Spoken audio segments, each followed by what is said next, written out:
I used to look around for all sorts of new types of boating things that were coming in, like hovercraft and so forth. Now, while they were handy on the water, they weren't so good on the land because they couldn't be registered to go on the road for purposes I wanted. And I opened up the paper on one occasion and I saw a German trade fair advertising a car that went in the water, and it was to be displayed at Sydney Showground. So the very next day I went straight down to have a look at this machine. So I then put my name down to buy an Ampicar. Well, we drove it up from town, attracted a heck of a lot of interest on the way up on the road. Other cars passing us would pull back and have another look and delayed traffic all the way up from town. At this stage I hadn't been in the car in the water yet, but the amazing thing was, within minutes of me pulling up in the front of the shop or ready to go into Down Ferry Road, there must have been about 40 people, all people I knew.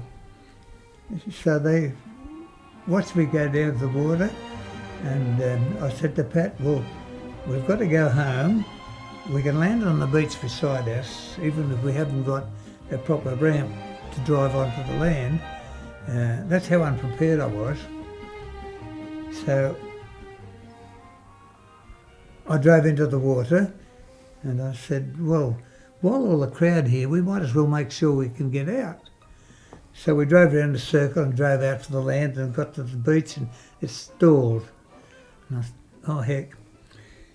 Never mind. Arch Newland was there, the local butcher, and I said, Arch, push me back in the water. I didn't know how easy it was to go back. That's how little I knew about the car. So I came out full bore, shot up the bank and landed round. So it was from there we just turned around, went back and parked it at home. That was our first experience. And what was it like driving it across the water? What was it like to steer? A wonderful feeling, probably with greater security than was really there, but it was quite secure in itself, and provided the right things were done, it was no trouble. It drove not so much like a boat as more like a submarine on the surface, just pushing its way through the water. The car did the same thing. It would steer from the two wheels on the front, so you didn't feel any difference to steering as you did on the land. The twin propellers on the back gave you good propulsion, firm propulsion, not a fast speed but a firm speed and a controllable speed. And as I said, it just felt submarine-like. And even when we had rough water there and the waves could be about 3 foot high, you would just go straight through it without any trouble, without any real bounce. So it was comfortable in that way, and particularly with the hood up and you covered in, you just felt you were driving across a ford on a river.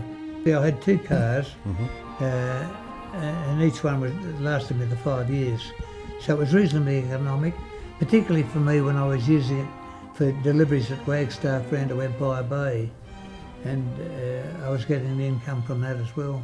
So you got the first car in what, 60? 65. Right. So you drove it right up until... Right up till just before the Rip Bridge was opened.